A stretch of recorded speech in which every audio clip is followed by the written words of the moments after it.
Ladies and gentlemen, here is the early morning news of the world, and before we start our roundup of world capitals, here in the New York newsroom, we have the latest reports on fighting in the Pacific Theater. Now, the first round of the battle for the Dutch East Indies may not be over yet, but so far the Allied nations are way ahead.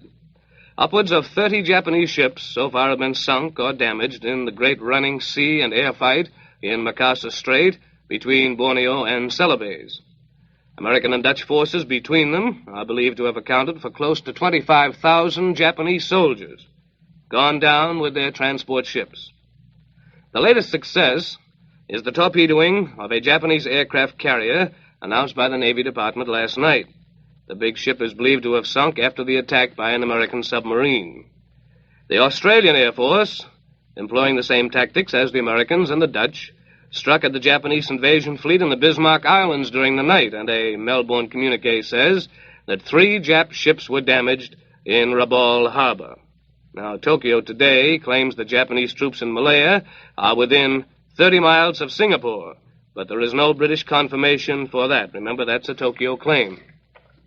Now, there's no indication yet of where the British line is now that Batu Pahat has been lost, but on the west, at least, the front is less than 60 miles from Singapore. In Burma, according to a Rangoon communique, there's no change in the situation. And it isn't quite clear from that whether General Headquarters at Rangoon means that British troops still are withdrawing toward Mulmine or whether they've braced their lines. The American volunteer flyers in Burma have smashed another Japanese attempt to attack Rangoon from the air. In the latest clash, they shot down 3 and maybe 4 Japanese planes. The exact toll of Japanese losses in the Battle of Makassar is most difficult to compute because communiques from various sources overlap. But Washington has announced that American naval forces have accounted for at least 8 and possibly 10 Japanese transports. American flying Fortress bombers sank another transport and set fire to 1. And then there's the aircraft carrier, which makes at least 13 ships sunk, or probably sunk, by American forces.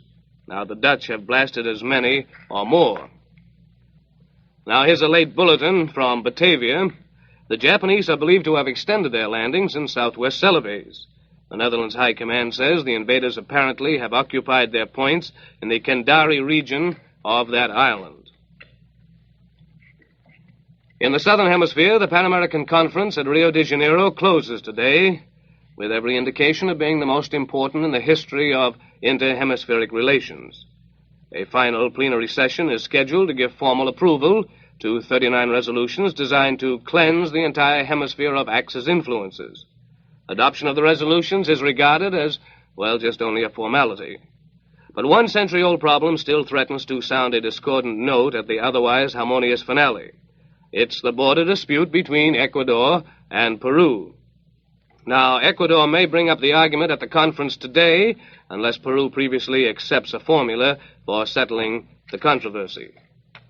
In Montevideo, an authoritative source discloses that Uruguay's diplomatic delegations in Berlin and in Rome have closed their offices. Now, the staffs will leave soon for Lisbon, preparatory to sailing for home. Uruguay is one of the 17 American nations that have broken diplomatic relations with the Axis. The diplomatic break, in addition to an economic break, has been recommended by the conference. Uruguay also is supporting anti-Axis financial moves by requiring exchange permits on all remittances to foreign countries except Great Britain and the United States. The United States delegation to the conference regards the financial measure as, well, perhaps the strongest of the entire conference. The head of the American delegation, Under Secretary of State Sumner Welles, says that he's eminently satisfied with the outcome of the conference. Broadcasting to the United States last night, Welles said, the conference has more than accomplished its purpose, and said Welles, the unity of the Western Hemisphere has been preserved. From Moscow, the Red Armies are driving westward for further victories this morning, but Soviet communiques reveal no details except to say that a number of additional villages have been taken and that German losses are heavy. Word from unofficial sources is that Reserve, that's just 140 miles northwest of the Kremlin, is expected to fall any minute and that other Russian troops are pressing forward at Veliki Luki, only 80 miles from the border of Soviet Latvia. The Soviet communique concludes with news of 2 more enemy transports sunk in the Barents Sea. Next comes news from that great democracy across the Atlantic. Go ahead, London. This is Robert St. John in London. Scrappy, round-faced Winston Churchill reported to his nation today. On the stroke of noon, the Prime Minister began a serious, hour-and-a-half fighting speech in Parliament. By his own wish, that speech started off a 3-day debate on the whole conduct of the war. And also by his own wish, the debate will be climaxed by a vote of whether or not Parliament wishes the Churchill government to continue in office. A vote of confidence or no confidence. There is no doubt here in London about what will happen when it's all over, when all the serious and petty complaints and criticisms have been aired. There is no doubt but that Parliament will tell the world it does have confidence in Winston Churchill. Churchill himself insisted on a really free debate and a really honest vote. He insisted on this demonstration of British democracy so that, as he put it, the whole world may know where we stand. He even urged his critics not to be mealy-mouthed in their speeches. Before actually reviewing the war, Churchill was several times a bit whimsical, tossing out occasional light banter, occasional jibes at his critics. Once, for example, he chided those who have lighter burdens to carry than some of the rest of us. Once, when he referred to the flight of Rudolf Hess to Britain, a member interrupted him to ask, "Where is Hess now?" Without an instant's hesitation, Churchill snapped back, "Where he ought to be." A high point of the Churchill speech was his announcement that a joint Pacific Council has been established, a council on which Great Britain, Australia, New Zealand, and Holland will be represented, and that Australia, New Zealand, and Canada have been granted representation in the War Cabinet. He called on Britain not to allow itself to become rattled by events in the Far East. He refused to predict how long the Pacific War will last, but he frankly said it will be attended by heavy punishment. He doubted that the Japs will attempt an invasion of Australia. He pledged himself to do all in his power to aid Australia and to persuade America to do likewise. Churchill told dramatically how when he left Washington, Roosevelt gripped his hand tightly and said, "We will fight this thing through to the bitter end, whatever the cost may be." Churchill referred to American troop landings in Northern Ireland and said a considerable force will follow. And he also gave Hitler something to think about when he said American fighters and bombers will defend this island and will attack Germany. As the Prime Minister got into a serious review of the war, I looked over at a tall, thin man on the balcony near me, and I noticed that he bent forward, cocking an ear and drinking in every word Churchill was saying. That man was American Ambassador John G. Wynant. A lot of other people were listening just as intently. Not a single seat on the floor of Parliament appeared to be vacant. They were there from all over, from Scotland, from Northern Ireland, from Wales, from all over England, there to hear Winston Churchill tell of his trip to America, his leadership at the Empire's most crucial hour, and his opinion of how the war is going. Often, Churchill was interrupted by little rumbles of approval, by shouts of "Hear, hear." Churchill paid tribute to his and our Russian allies. He disclosed that Britain has sent Stalin exactly what Stalin asked for in the way of raw material. At the moment, there is only a slight lag due to the weather, but Churchill said this lag will be overcome next month. Then he turned to Libya. He told how when the winter battle began down there, the British had 45,000 troops against an Axis army twice that size. But, said Churchill, 2/3 of those men of Hitler and men of Mussolini have been killed, wounded, or captured. The British loss has only been 18,000. Churchill was grim when he told Parliament how this battle has tested our men. He said the desert fight has proved that men cannot only die for king and country, everyone knew that, but that they can also kill. He admitted that Rommel is a daring, skillful opponent. He admitted that a grave new battle now rages. But he said he never hazards a prediction about the outcome of a battle while it still is in progress. And now this is Robert St. John returning you to New York. Now for a report on events here in the United States, as given by Earl Godwin from the newsroom in Washington. And good morning, folks. What I have to say comes right along behind Robert St. John because it's a part of the big effort.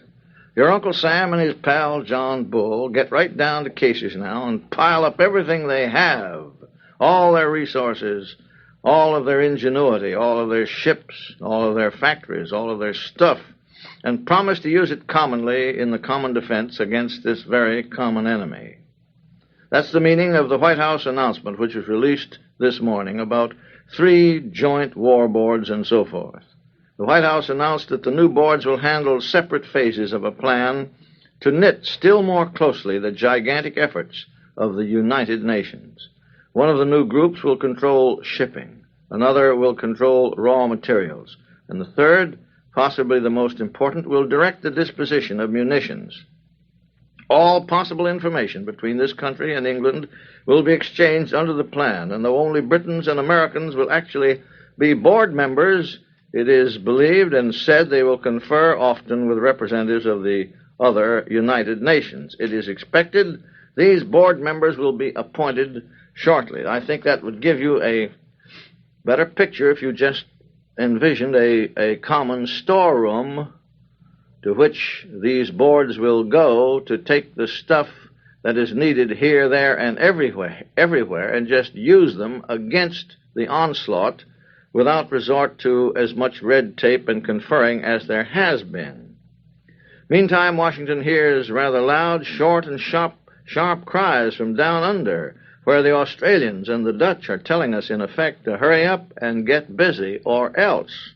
That seems to mean that the Aussies and the East Indian Dutch want the United States and Britain to help in a terrific and possibly a reckless offensive against the Japanese, who are coming right down the line regardless.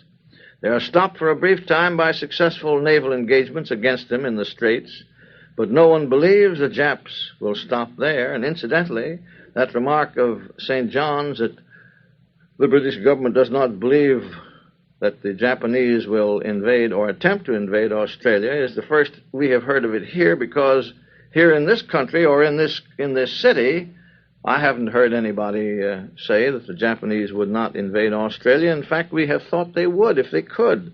The President signs that bill, by the way, to extend the retirement system, and that includes congressmen who must contribute a slice of their wages, same as everyone else. And the House finally agrees to what it looks to me to be a rather ragged version of the price control bill. The Senate may take it up and finish the thing today. I haven't found anybody who gives the way this bill is written 100% endorsement, but it provides a vast and severe price control authority, including authority to control rents in defense areas. And it gives the price administrator the power and authority to license you to do business. And if you don't conform to the government price regulations, out you go on your ear. But the price controller, of course, must get the court to do that. Also, you're permitted to go to court and sue anybody who overcharges you, and you may get 3 times the overcharge back.